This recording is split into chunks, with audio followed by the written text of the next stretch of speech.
Hello dear students, welcome back to my YouTube channel. आज हम करने वाले एक्सरसाइज 3.2। एक्सरसाइज 3.2 में हमें क्या देखना है? Derivative of inverse function. अब ये इनवर्स फंक्शन क्या होता है और इसको राइट टाइम पे कैसे यूज करते हैं, वो हम इस एक्सरसाइज में सीखने वाले हैं। तो आप क्वेश्चन देख लीजिए, क्या लिखा है यहाँ पे। Find the rate of change of demand. ध्यान से देखिए गाइस, यहाँ पे क्या बोला है? Rate of change of demand. Demand को क्या बोला? X of a commodity with respect to its price, और प्राइस को क्या बोला है? वाई। इफ अगर आपका ये फंक्शन ऐसा रहेगा तो रेट ऑफ चेंज, मैंने आपको 3.1 के पहले ही वीडियो में बोला था कि डिफरेंशिएशन को और एक नाम से जाना जाता है, और वो नाम है rate of change. Rate of change का ही मतलब होता है डेरिवेटिव, या फिर आप उसको डिफरेंशिएशन बोल सकते हो। तो यहाँ पे जो जिसका डेरिवेटिव निकालना है, किसका डेरिवेटिव निकालना है? एक्स का। And with respect to price बोला है। विथ रिस्पेक्ट टू क्या? प्राइस। प्राइस बोला है। तो इसको जनरली ऐसा लिखा जाएगा। देखिए, जिसका भी डेरिवेटिव निकालना है उसको हम लिखते हैं ऊपर, so d x upon D y. आपको ये फाइंड आउट करना है गाइस। क्या फाइंड आउट करना है? ये। अब ये कैसे फाइंड आउट करेंगे, चलो फिर एक एग्जांपल के साथ समझते हैं और अब स्टार्ट कर दे अपने एक्सरसाइज 3.2 को। चलिए, 3.2 का मैं फर्स्ट क्वेश्चन लिखता हूँ। 3.2 का जो फर्स्ट क्वेश्चन था, तो देखिए क्या है।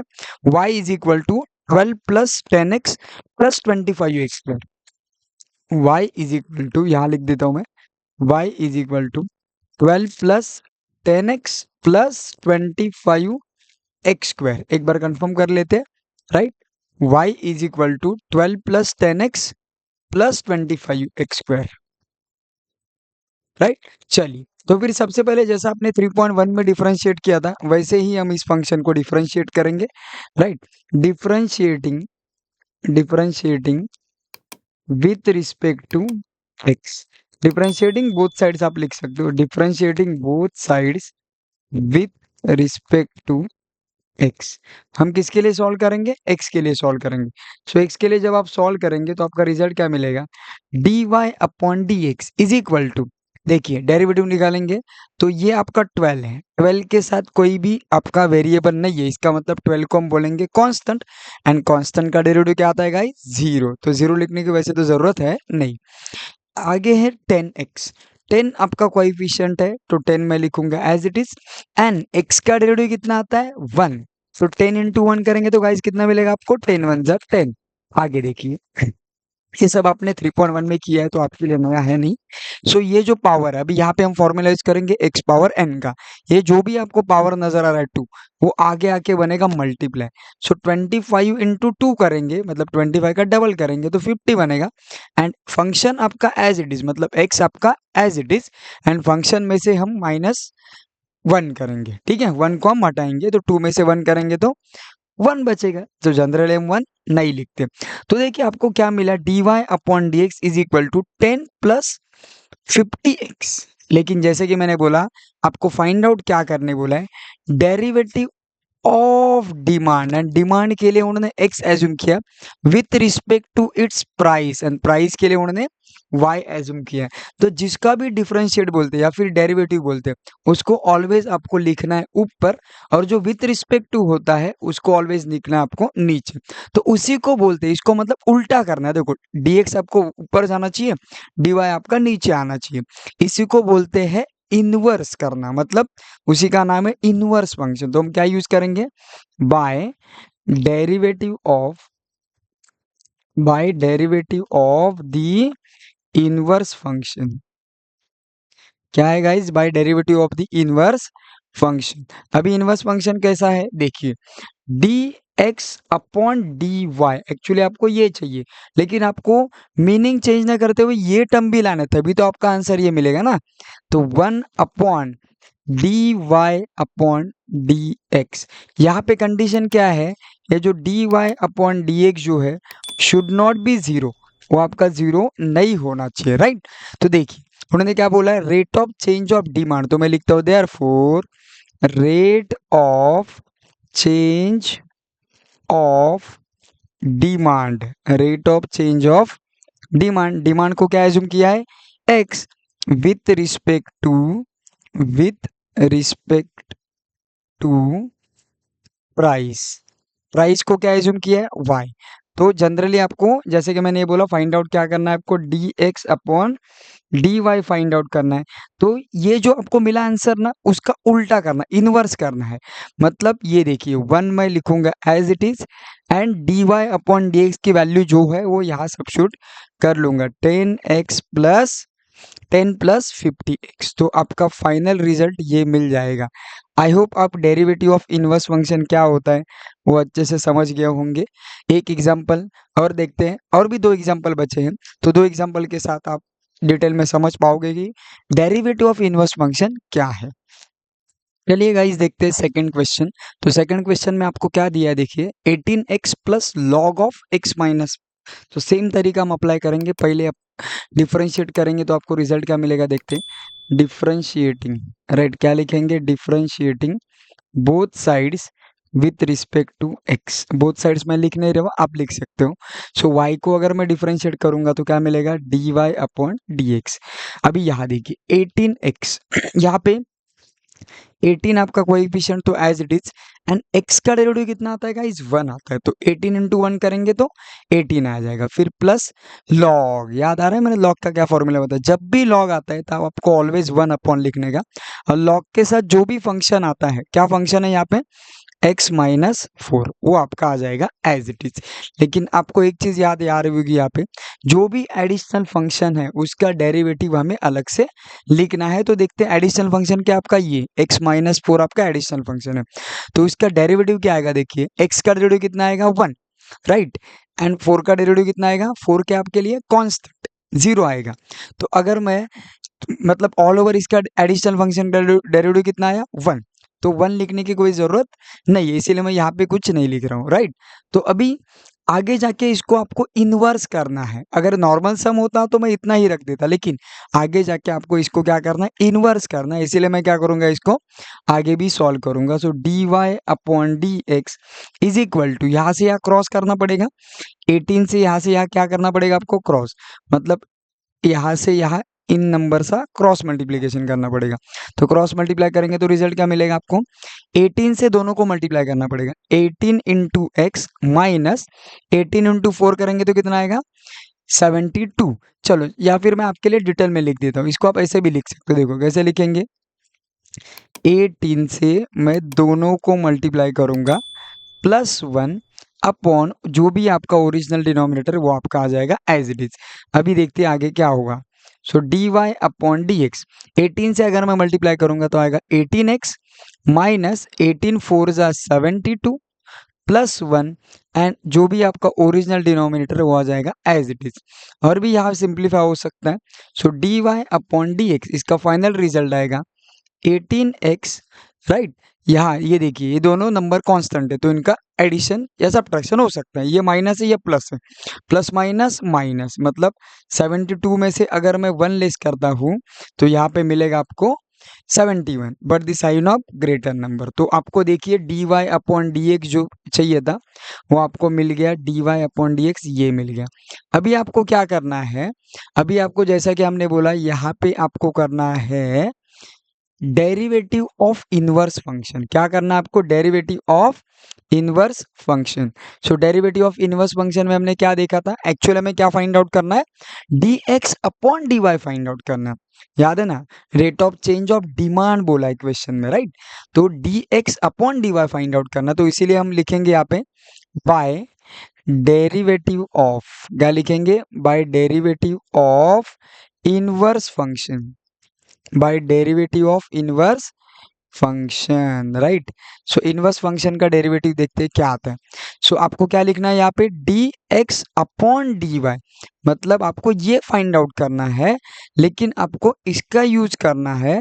तो मैं यहाँ पे लिखूंगा 1 upon D Y upon D x. Condition क्या है कि d Y upon D x मतलब आपका denominator should not be zero, अगर वो जीरो बनेगा तो पूरा फंक्शन इन्फिनिटी में चला जाएगा।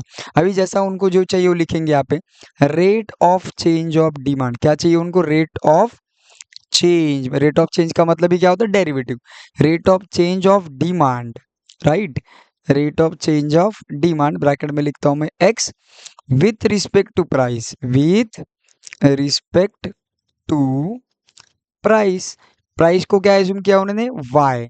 तो इट मीन्स आपको जो फाइंड आउट करना है, जिसका भी डेरिवेटिव होता है वो ऊपर आता है और जो विथ रिस्पेक्ट टू होता है वो नीचे आता है। देखो आ गया। देखिए जो भी आपको आंसर यहाँ पे मिला है उसका क्या करने का, इनवर्स, मतलब उल्टा करना है। जो आपका डिनोमिनेटर में रहता है वो आप लिखेंगे न्यूमरेटर में, एंड जो आपका न्यूमरेटर में रहता है वो क्या लिखेंगे आप, डिनोमिनेटर में। तो ये देखिए, ये आपको फाइनल आंसर चाहिए था, डेरिवेटिव ऑफ या फिर rate of change of demand with respect to price. चलिए गाइज अब देखते हैं थर्ड क्वेश्चन। तो थर्ड क्वेश्चन में क्या दिया देखिए, y is equal to 25x plus log of 1 plus x square. तो एज यूजुअल पहले हम डिफरेंशिएटिंग कर लेंगे दोनों साइड। सो y का क्या बनेगा आपका, dy अपॉन dx। 25x का क्या बनेगा, 25 आपका कोएफिशिएंट है, सो 25 आपका एज इट इज।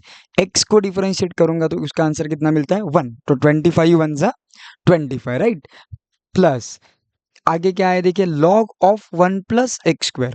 तो जब भी लॉग आएगा तो ऑलवेज आपको 1 अपॉन लिखने का है, और यहाँ पे आएगा 1 प्लस एक्स स्क्वायर। अभी ध्यान से देखिए, इस बार क्या, प्रीवियस केस में एडिशनल फंक्शन का डेरिवेटिव मैंने लिखा था लेकिन वहां पे लिख के नहीं दिखा था। ऐसा क्यों, क्योंकि डेरिवेटिव 1 ही आया था, तो 1 लिखने की वैसे भी जरूरत नहीं पड़ती, क्योंकि 1 से मल्टीप्लाई करेंगे तो रिजल्ट आपको वही मिलता है। लेकिन इस बार चेक करते क्या मिलता है। तो 1 देखिए, 1 आपका कांस्टेंट है तो डेरिवेटिव वैसे भी 0 आने वाला है, तो लिमिट एक्स स्क्वायर का डेरिवेटिव कितना आता है गाइस, 2x। तो एक्स स्क्वायर का डेरिवेटिव आपको लिखना पड़ेगा। तो चलिए हम इनको पहला सिंप्लीफाई करते हैं। तो देखिए इन दोनों का मल्टीप्लीकेशन होगा तो 1 into 2x 2x and 1 plus x square, ये आपका आएगा dy अपॉन dx। लेकिन आगे जाके आपको क्या करना है, इसको इन्वर्स करना है, तो इसीलिए मुझे क्या करना पड़ेगा, सिंप्लीफाई करना पड़ेगा। तो सिंप्लीफाई करने के लिए क्रॉस मल्टीप्लाई करेंगे जैसा प्रीवियस केस में किया था। तो इस केस में भी करता हूं मैं, 25 से यहाँ मल्टीप्लाई करेंगे तो 25 से पूरे ब्रैकेट को मल्टीप्लाई करेंगे, प्लस जो आपका ओरिजिनल न्यूमरेटर है वो एज इट इज, अपॉन जो आपका डिनोमिनेटर है वो भी आपका एज इट इज आ जाएगा। अभी देखिए मैं 25 से मल्टीप्लाई करता हूँ यहाँ पे, सो 25 वन जा 25, 25 x square plus 2x upon जो आपका ओरिजिनल डिनोमिनेटर वो आ जाएगा एज इट इज। ये देखिए आपका dy अपॉन dx हो गया।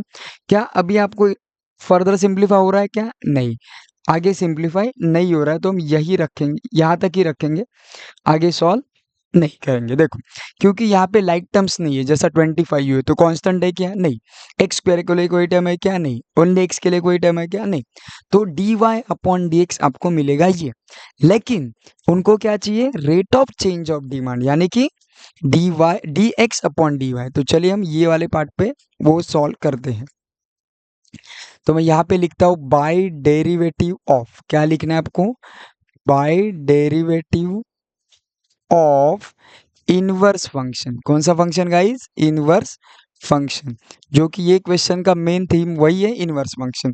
तो इनवर्स फंक्शन में आपको क्या फाइंड आउट करना है, dx अपॉन dy, ये जो है इनवर्स मतलब उल्टा हो जाएगा, is equal to 1 upon, meaning change ना करते हुए लिखना है आपको, dy अपॉन dx। तो जो भी आपका डिनोमिनेटर है, डिनोमिनेटर 0 नहीं होना चाहिए। तो देखिए मिल गया। अभी हम लिखेंगे देयरफॉर, क्या फाइंड आउट करना था, rate of change of demand, rate of change of demand उसको हमने एक एज्यूम किया है with respect to its price. Price के लिए क्या एज्यूम किया, y। So at the end आपको फाइंड आउट क्या करना था, dx अपॉन dy।